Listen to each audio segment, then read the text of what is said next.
ngi tudd Modou Dieng di conseil municipal du président commission yàlla dafa def que ñun suñu combat dafa nekk combat boo xamante ne par rapport ak population bi la parce que ñun dañu nekk conseil municipal yoo xamante ne du maire bi moo ñu fi teg du parti politique moo ñu fi teg mais ku ñu fi teg mooy waa HLM mais yàlla dafa def suñu maire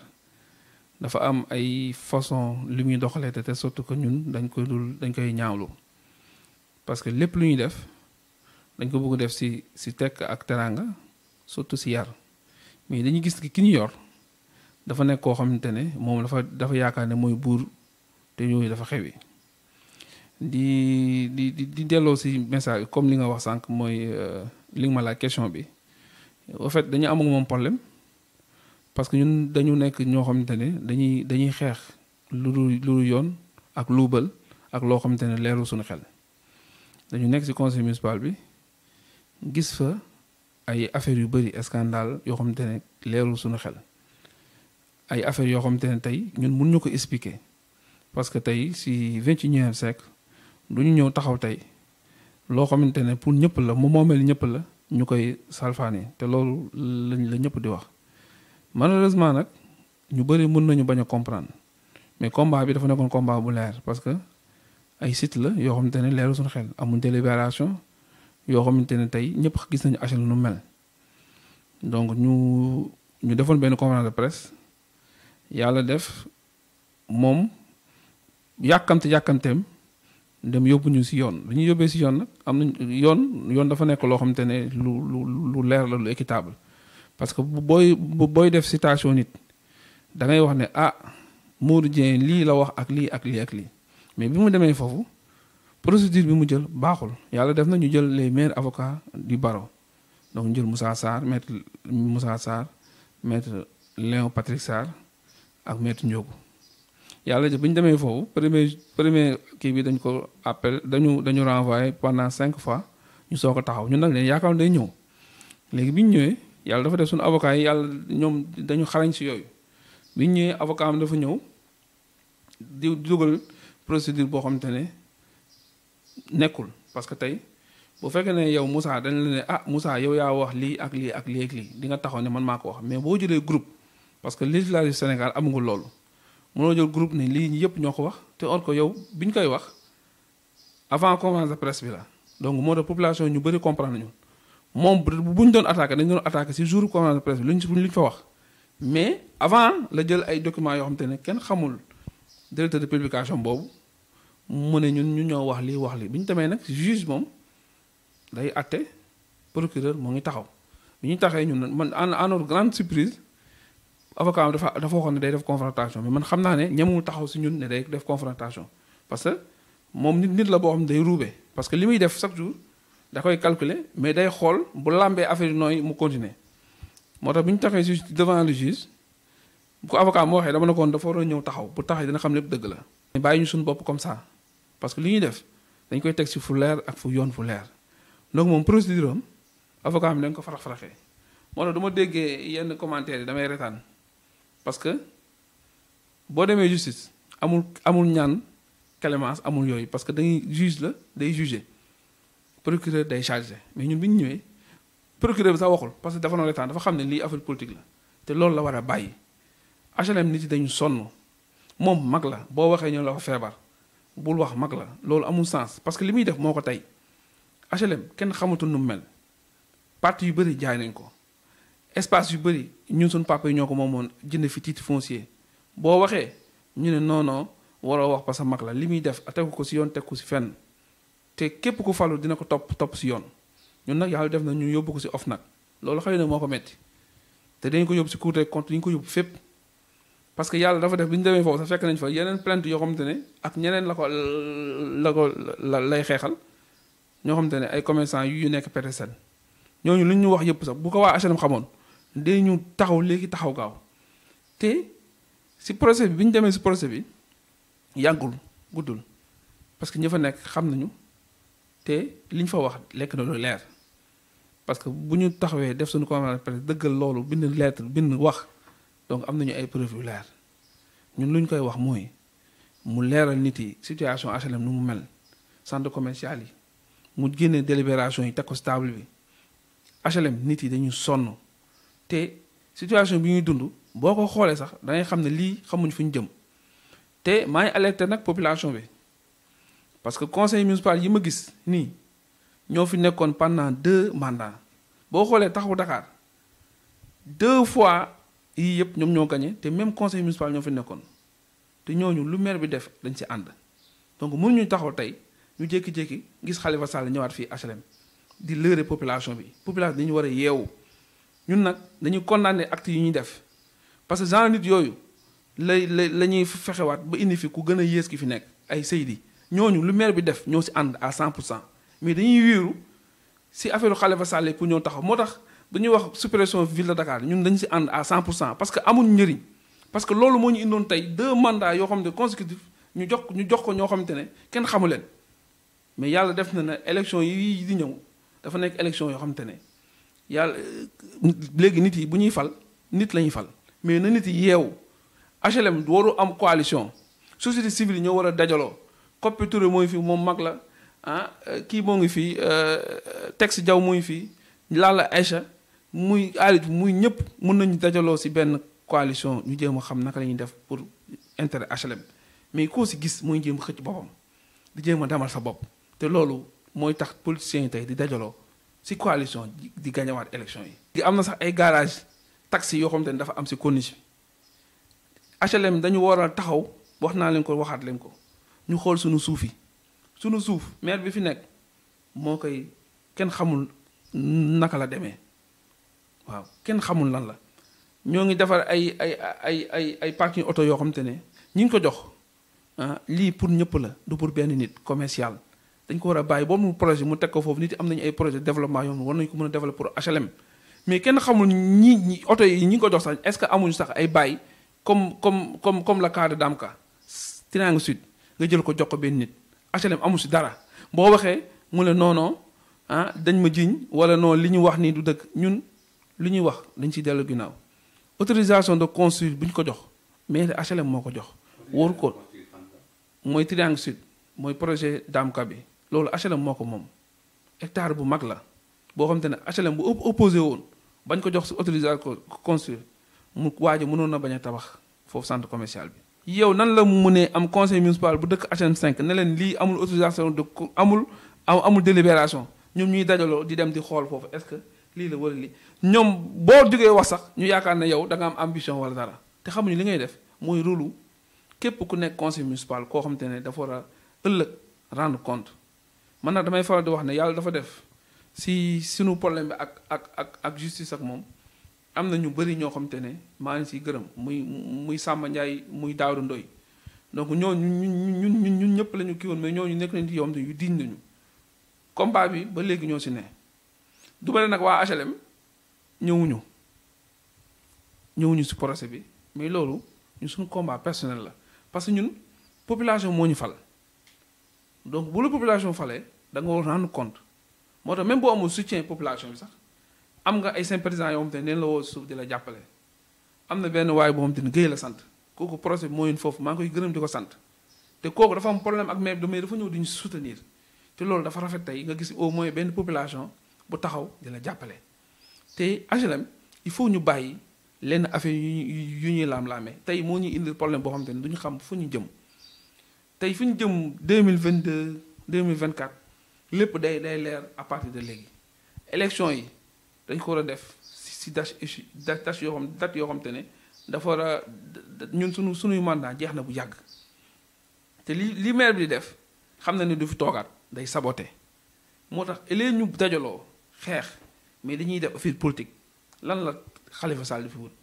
day di dox mbokk ñun lu mu ñu teg rek kenn xamul lan la fan lañ jëm parce que 2 fois maire yoo xam te ne ku si ñëw sa morom nga ne kii moo gën a yées xoolal le problème li fi am ñoo ngi wax centre commercial Modou Bey centre commercial la boo xam te ne jox nañ ko benn promoteur kenn xamul projet bi nu mu demee ñun en tant que conseil municipal da ngay taxaw ba sa xol day tàng parce que yow sa rôle sax mënoo ko expliquer par rapport ak nit yi naka lañ koy gisee da ngay jékki-jékki gis ñu def benn centre commercial boo xam te ne yow population dañ laaj ne la waa centre commercial bi yëngu ko nga ñu romb mais loolu lépp moo ñu permettre tey ñu defoon benn bloc Samba Ndiaye nekk si ñëpp nekk si ñu dem xool laaj ko bi ñu ko laajee leeruñu ñu laajee ko leeruñu ñu dem bind plainte yóbbu ko OFNAC loolu xëy na moo ko metti mais ñu li ñuy wax delluñu si ginnaaw yàlla dafa def procès bi nag dañ si jël ndam bu am solo dañ ko buddee parce que procédure bi mu jël dara baaxu si parce que avocats yi aayuñu te yàlla dafa def ñu am les meilleurs avocats de la commune léegi nag li may wax population HLM mooy nañu yeewu am na escroc yoo xam te ne ñoo gën a garaaw maire bi fukk ju yoon ñooñu ñoo ngi ñëw te ñooñu ñoo ngi wéeru si ay nit pour ñëw taxaw ñooñu amuñu fit tey moo tax mérite sax muy doomu Mansour Mbaye bi muy Lalla Aïcha muy ñeneen ñu déclaré seen kanam ñoo ëpp mérite sax que ñii parce que ñii duñu wax parce que nit la ñoo xam ne ñëpp a leen xam dañuy bàyyi ba élection jot Khalifa Sall ñëw campagne gën ñu mbugal si lu bëri parti politique waratul falu HLM société civile moo war a falu HLM pour au moins HLM am intérêt am maire boo xamante ne tey day xool si intérêt commune bi mais parti politique bu si falu moo ñu xool chaque jour partem si kaw wala xool ay militants di agrandir te loolu dama koy lancer partout dans le Sénégal te dinaa ko combattre te dinaa dem tous les télé rajo wax ko fépp nañu bàyyi population bi dañu sonn ñun bokkuñu APR bokkuñu PDS bokkuñu Sonko bokkuñu fenn HLM lañ bokk dañu gëm ne HLM ñu ko war a développer ay doomu HLM yu am compétence yoo xamante ni yu am solo la yaa muy dégg ñun tey suñu devoir bu ñu neexoon tey fu ñu toog lañu toog duñu soxla dara mais dañu gëm ne te ëllëg yàlla mën nañu laaj yow bi la yàlla mais fan nga taxawoon ak lan nga waroon wax pour ëllëg da ngay romb gis benn Moussa Lawbe gis benn booy boo xam seenam day daw nga gis booy yoo xamante ne amuñu espoir lu ñu yaakaar mooy jeunes yoo xamante ne am nañu vision par rapport ak HLM mais boo waxee chaque jour ñoo ngi da nga gis ay façon yoo xamante ne dañ lay tontu te damay wax ne politique dafa nekk loo xamante ne am na benn kilifa moo waxoon mu ne ma politique rek ngay toogal koo xamante ne yaay patron am wala bu nekkuloon politique amul sax fit de wax yow te loolu la ñu war a dépasser muy wax ju salte ak wax ju ñaaw ñun maire bi sunu papa la mais maire bi moomu ko santul Seck HLM la sant day jóge fii keneen ñëw bu xamul loolu day sonal boppam parce que li ñuy wax dañ ko gëm te li ñuy wax dafa nekk loo xamante ne pour ëllëgu HLM la ku fi mënti toog ci àdduna muy képp ku mën doom mais nañu jiital intérêt HLM te boo gisee message yi may passé dafa nekk message yoo xamante nit yi dañu war a yeewu fii parti politique dañ ko war a combattre ñëpp nag parce que ñoo tax HLM du développé mais xoolal ma tey boo demee fële Barthélémy Dias sincèrement maire la boo xamante ne mais man dama ko jox cër te dama ànd ak moom à 100% parce que moom dafa gëm commune am développé commune am mais yow maire boo xamante ne yow tey yaa ngi joxe ay terrain yoo xamante ne pour ay raxas oto ay garage ay affaire yoo xamante ne foofu boo ko mënul da nga koy bàyyi parce que kuy ñëwaat ëllëg mun na def ay projets yoo xamante ne dina permettre tey HLM développé mais ñooñu sax tey ñoo ngi bu yeboo HLM taxaw xool est-ce que joxuñu ñooñu sax seen moomeel bopp bàyyi parce que li ñu gis HLM léegi nit yi dañu gën a tiit te kenn ñemul wax mais man conseil municipal la population ba am fal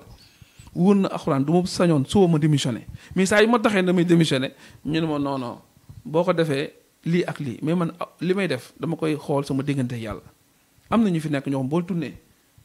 yi nga wax li nga war a wax sax da ngay ne xaaral ma taxaw nañu bàyyi nit yi ñu nax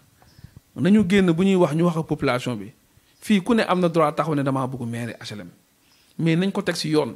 te parti politique yi seen propre intérêt politique moo leen tax a jóg pour HLM pure politique nañu bàyyi HLM fi ñu toll nit yi sonn nañu kër yi ñoo ngi koy jaay foo gis ñoo ngi tabax barki démb laa romb HLM 6 gis benn waaye jékki-jékki wàcce fa ay ngooñ di ko jaay mais loolu fan la am si ban commune la am da ngay jékki tourné gis ay pono jékki gis ay conteneur maire bi faalul dara agent voyé sax xamuñu sax la moo seen liggéey da ngay taxaw sa autorité di ko jaay reewande wala di ko jaay affaire HLM nañu jóg lii nag combat la boom te ne waa HLM ñoo koy xeex seen bopp parce que société civile yi ma gis ñi jéem a organiser wu nii ñoom ak ñii ñoo yem parce que li ma gis ñuy doxalee du noonu bu ñu nekkee ci commune dañuy xool luy yoon ak logique man fii laa dëkk fii laa màggee fii laa yaroo sama société fii la ne ma ne 6 députés chinois ñoo déplacé wu ba Chine ñëw fii pour inaugurer sama société bu nekk HLM. macha allah loolu amul kenn ku ko am Afrique de l'Ouest mais maa ko bañoon wax si télé yeeg yooyu invité ambassadeur bi ñëw na fi Sarak moom moo yoroon kii boobu ñoom la ñu indi woon Souley moo ñëwoon fii moom mun na seede mais loolu maa ngi si rafetlu parce que loolu damay représenter Sénégal ci yeneen affaire yàlla def na li ma am maa ngi koy sant yàlla di ko boole bokk ak waa HLM du Macky Sall moom jox xaalis du kenn moom jox xaalis jeunes yi ñoo ngi am ay sociétés yoo xamante ne à travers ak man samay formation ak man li may liggéey di leen jàppale ñu ciy daan seen doole mais loolu sama affaire bopp la pour sama diggante ak yàlla parce que fii laa dëkk mënuma seetaan mais nañu xam ne politique bu nekkuloon doomu kii wala parti kii wala kii am na ñoo xam ne duñu taxaw sax di wax ak nit yi nañu xool nit yu valeur ak ñoo xamante ne am nañu vision ñu ñëw taxaw man fu ne laay dem si monde bi di représenter Sénégal ci affaire technologie donc ñu ma xam nañ ma te li may def dama koy def parce que loolu sama vie privée la ak sama projet privé bopp la donc nekkuma si état soxloo ma état du ma liggéey ak état mais dama gis ne HLM dafa war a am changement bu radical boo xamante ne nit yi dañuy bañ di nax nit yi man mun naa wax ne fii laa dëkk fii laa màggee sama jabar fii la dëkk sama doom fii la dëkk ñëpp fii la ñu màggee fii la ñu juddoo loolu dafa nekk ndam boo xam dafa am solo te sama société fii la ne te loolu moom it il faut nit yi xam ko parce que am na loo xamante ne ndam la si surtout doomu HLM dañuy wax rek te Sénégalais des fois doomu kii wala kii papa yi kii wala kii la nga fiy dégg wala politique kii moo ma jox li am ñoom duñ bu nekkuloon politique duñ taxaw nit yi di wax ak nit yi mais ñun dañu taxaw fii nekk jeune jege population bi nekk ay nit yoo xamante ne personnalité yoo xamante ne du ñu ay personnalité politique mais ay personnalité yoo xamante ne sur le monde business nit yi dañu si ràññee donc ba foo dem dañ lay def ay raaya ngay ñëw toog jàpp sa ñàmbur mais yooyu yëpp sax Moussa damay wax ne maa ngi sant yàlla ak samay waajur mais li may wax devoir la ma koy wax mais des fois nit yi duñ la mën a comprendre par rapport ak xeex combat yi ngay combattre maire bi mënulu ma dara dama la koy wax tey musuma jël aide sociale maa ngi koy wax si seen télé musuma dem sali soxlawu ma seen yu ñuy def yooyu tablette yi ñàkk fay de soxlawu ma seen dara xamul tax parce que population bi dañu sonn te population bi moom bu xamoon ni ñu sonnee dina xam lu bari lu muy def donc bu ma demee ba gis ay xale yu jigéen di jaay seen bopp ñii dugg si gaal yi am ay boo yoo xam te si gaal yi lañ deewee ma xam ko moom xamu ko xëy na nit bu ñëwee gis nga moo tax des fois il faut que nit yi comprendre acte ni nit di posé moo tax moom man ay affaire du ma jaaxal parce que amuñu lien bu ñu lié parce que li may wax muy dëgg parce que mënoo jël benn waay bu tudd Damka moom HLM nekk prince HLM lu ko neex def HLM te kenn du xam te yenn conseil municipal lu ma gën a métti si ñoom mooy que xëy na am na fu mu leen téye mais ñooñu si boobu ñoo koy jàppale parce que ñooñu ñoo nekk ak moom coalition taxawu Dakar même bu demee APR ñooñu ñoo taxaw coalition taxawu Dakar tey ñooñu à n'importe quel moment mun nañu dajalowaat dem xeexwaat ñëw taxawaat jël keneen teg ko fa xoolal Seydi moom ak maire bi sax moo tane Seydi parce que kooku moo gën a garaaw fukk junni yoon maire bi parce que li muy def du ko wax te nit la boo xamante ne politiciens yi du ñu wax dëgg man dama koy attaquer frontalement parce que xamante nañu bu baax par rapport acte yi muy teg li fi problème yi fi am yëpp ñooñu la ñooñu ñoo ñëwaat nag nax population bi dina wax Khalifa Sall lañu jàppale ñun contre ñu Khalifa Sall contre ñu kenn mais HLM dañuy war a bàyyi di immiscer si loo xamante ne tey teg nañu benn yoon ñaari yoon ñetti yoon HLM du ko nangu donc si loolu laay wax di lancer message nag population bi yëpp di leen wax ne nañuy yeewu xool lan mooy intérêt HLM ñu dox ko ñëpp ànd si ñu jël kenn teg ko fa mu nekk candidat wu ëllëg man loolu laa gëm nañu jël personne boo xamante ne tey kii yaakaar nañ ne kii war na mën a jiite HLM ñu jox ko ñu ñëpp taxaw si ginnaawam jàppale ko muy man muy ñëpp ñu jàppale leen ñu dem mën a gérer HLM mais boo gisee division bi mooy permettre ñiy ñëw taxaw gagné te loolu muy ñëw il faut ñu alerter ko tey pour population mën a xam parce que dox mbokk ñun bañ mbokk lañu la fi mën a indi lu dul ay problème lañ tegal solution bi daa taxaw Dakar bu vote jotee ñoom ñëpp dañuy ñëw voté mu jàll donc ñoom ak kii c'est la même chose te population bi yeewuñu ñii ma gis bu ñu yeewul taxaw day gën a compliqué. waaw mais xam nga loolu dama si waxaat si xam nga bu fekkee ne day loué 2 millions boo calculer par rapport ak fii li fi des matul sax 40 millions 30 millions mais boo multiplier ko par li nga soxla ay centaines de millions la lay jox donc loolu dafa flagrant loolu ko xamul sax ku jàngul sax da koy xam lépp moo ko tey police baa ngi nii sori na police bi amoon nañ benn projet boo xamante ne mënoon na ko mais da koy loué moom it police bi c'est la même chose da koy loué terrain bi police bi dañ koy loué maire baa koy loué xaalis la boo xamante ne maire bi di ko fay maire bi si boppam am na suffisamment de terre yoo xamante ne mun na tabaxal boppam ak ressources yoo xamante ne mun na defal boppam sans dara mais boo waxee maire fële maire bi fi mu nekk mu ne non non loolu police ville de Dakar dafa am contentieux amul benn contentieux bu ko bëggee tabax dañ ko am na ñoo xamante ne ñoo ngi tabax seen ay centre commercial am ñoo xamante ne ñoo ngi tabax seen ay mairie sans ay xaar ville de Dakar boo nee pavage mu laam-laamee layam affaire yi vite fait jël daam ko ñëw teg ko pour benn affaire dem yoonam donc loolu ñun dañ koy dénoncer te loolu amul benn transparence da koy def li muy def gis naa si boppu kii bi autoroute bi ñu teg fa ay tableau ay tableau d'affichage kenn xamul tableau yooyu kan la man mii da la wax nekk conseil municipal mun wax te loolu duñ ko nangu parce que li muy tableau publicitaire yoo xamante ne ay centaine de millions la xëy na kenn xamul nu mu demee donc yooyu dañ ko war a di bàyyi te gis nga Moussa ñun HLM lañ dëkk te xam nga li may wax li ma gëm la te li muy def ressources yi ñuy payti ne moom nee na mag la xëy na day dem yoonam keneen ñëw mais yàlla moo ngi fii te nit yi dañu war di xool boo yeewoo xool sa diggante ak yàlla ak yonent bi parce que mag la mais li muy def mais moom ak mbubutu buur yi ñoo yem ak Xadafi parce que li muy def man musuma gis sama àdduna koo xamante ne ni muy defee nii kenn du wax amul ko koy contesté waaw ñëpp waaw boo waxoon mu tam la dëmm damaa bañ fu ne mu wër fa yàq sa der mais malheureusement man kenn mu xamul ma dara parce que li may def maa ngi koy def li may def dama ko gëm mais dama koy wax population bi bu ñu ay bande organisée bu ñu fi ñëw fii ne dañuy ñëw pour ay dox mbokk wala jéem a def loo xamante ne ëllëg dañuy amaat même problème bi ñu amoon même chose. am na si benn suñu benn collègue suñu benn xarit bu ko wax chimère am lu mu bind si HLM commune loolu dañu metti parce que tey mënuñu toogaat fii tey ñuy dundaat même chose même séquence buy ñëwaat buy ñëw 2022 ñuy taxaw di seetaan amuñu fitu taxaw si population bi laaj leen parce que ñoom xam nañ ne jubuñu li ñuy def ñoom ak maire bi c'est la même chose amul différence nee naa la sur les 56 conseils boo compté 25 conseils municipaux yu nekkoon beneen législative ñoom ñoo ñëwaat encore même chose donc ça veut dire que ñooñu ñooy continuer waat parce que coalition la ñuy xaar ñu ànd dem duñu campagne soxluñu campagne mais population bi la ñuy lëre moo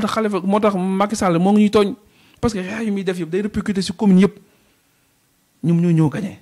te communes yi parti politique waru ko gagné ci Sénégal société civile moo mën a gagné pour développer le dëkk te acte 3 bi baax na le Moussa acte 3 bi projet yu ci am développement tey stade bi bu nekkoon ñu non stade bi boo waxee ñun la Socabek la stade bi da nga koy témbale stade bi la ak maire bi ak yëpp ñoo yem maire bi du fi def benn projet bi mu commencé ba léegi amul benn brique bu mu teg lu du yàq rek la fi nekkee boo waxee mu wax lu bon tam la ñun dañ koy wax parce que mag la li muy def xëy na sax nit yi nekk ci ginnaaw ñoo koy defloo muy ñi may wax Seydi yeeg yooyu noonu lu ñooñu ñoo gën a garaaw maire bi donc man bu ma gisee ñuy ànd amuñu fit taxaw génn ci mbedd bi taxaw ne dañuy wax ak population bi dañuy wéeru ci Khalifa Sall wala Barthélémy Dias ñun bañuñu Barthélémy Dias man tey lu ma doon voté ville de Dakar Barthélémy Dias laay jàppale man maa la ko wax tey fii parce que li muy def jeune la bu am engagement jeune mooy développé dëkk bu sax jeune xoola même boo demee Bara Gaye dama koy cité boo demee Bara Gaye même chose la def ci commune am dafa développé foofu moo tax kenn du ko gagné Barthélémy Dias noonu la mel mais ñun ku ñu yor màggat lañ moom ak Moustapha Niasse ñoo tolloo moom ak sama papa sax loo si mën a wax lu sori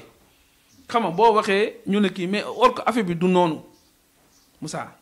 Sénégal dañu war a am beneen mentalité bu ñu war a doxalee nañu bàyyi parti politique yi ñuy wax ci affaire commune parce que du ñu jëmee fenn ci développement boobu tant que ñooñu taxaw mais xoolal ma société civile bi ñiy dem fële ñiy taxaw fële ku ne sa intérêt personnel ngay xeex nan nga mënee taxaw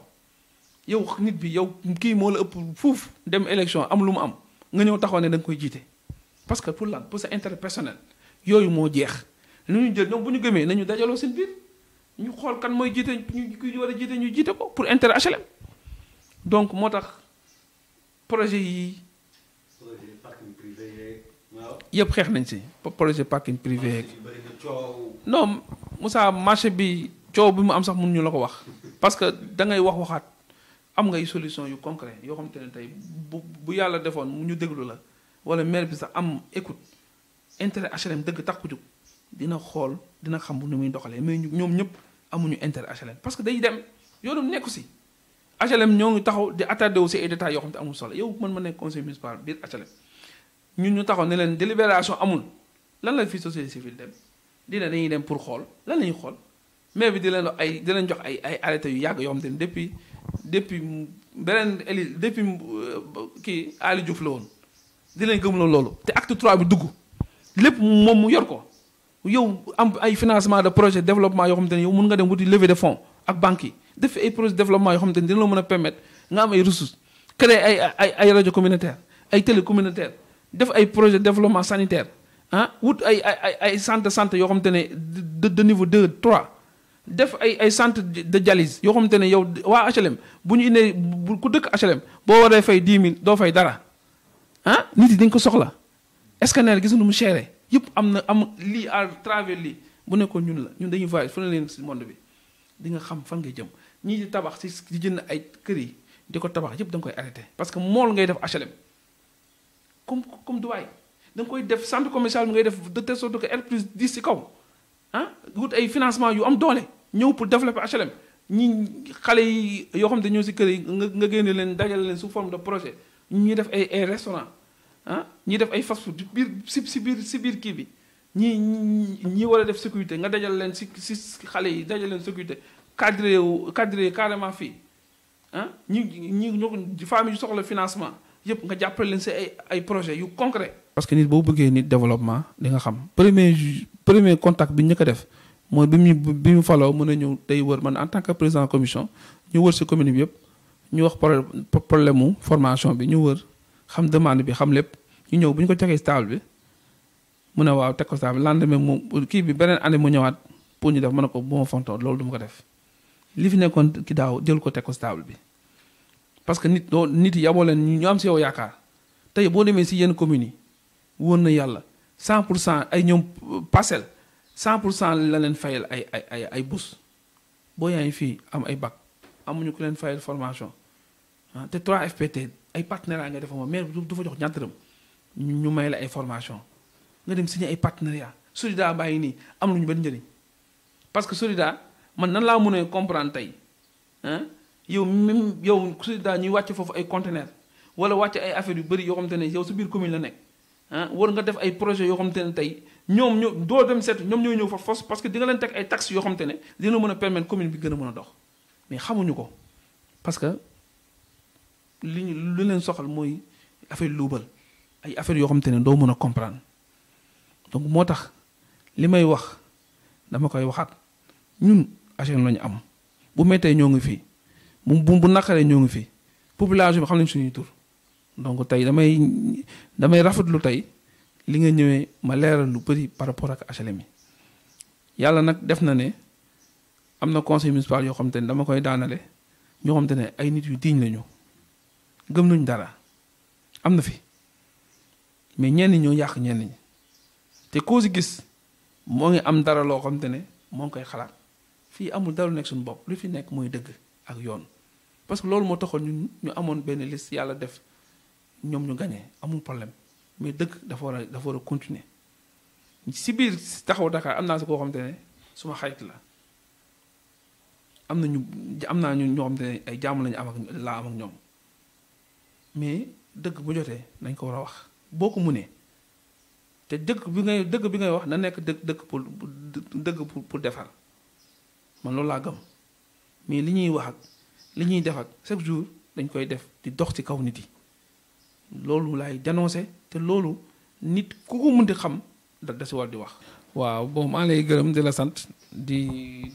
di gërëm waa HLM Vision si ñëw bi ñu ñëw tey di rafetlu bu baax jotaay yi parce que jotaay la yoo xamante ne jotaay yu am solo la par rapport parce que ki may jàkkaarlool moom HLM la dëkk gënuma xam problème HLM te bàyyi na léppam ñëw ba fii te loolu il faut ñu bàyyi si xel ñoom faluñu fenn mais dañu nekk nit yoo xamante ne surtout média dafa nekk lu doy waar te ñii dañ leen war di jàppale parce que HLM dëkk boo demee ba yor carte d'identité HLM donc loolu sunu lu ñu rafet la bu baax donc même si projet yi yëpp si li ñu bokk parce que tey bu ñu sañoon HLM dox mais na HLM yeewu bàyyi tàntamaa rek bàyyi ay diplôme yi li leen jox diplôme yoo xamante ne ay yaa gën a rafet ñu jox la diplôme ak yooyu noonu yooyu dafa xewee donc li may waxee ñeneen ñi noonu laay waxee ñeneen ñi sol sa yére ba mu rafet ñëw taxaw jaagal taxaw di wax yaa gën a rafet xaama seeti kii ak jox ko diplôme yooyu dañ ko war a bàyyi nax nit yi te dañu war a wax nit yi lan moo war a am HLM ak lan muy dëgg ak lan mooy projet développement ku si ñëw taxaw bu lay wax bu ko déglu na la wax lan waxuma la lu mu fi def le mais na wax lan la war a jëmale HLM kanam noonu loolu la population bi soxla di gërëm ñëpp di sant ñëpp di feccali kóllëre waa HLM yëpp waaw jërëjëf wasalaam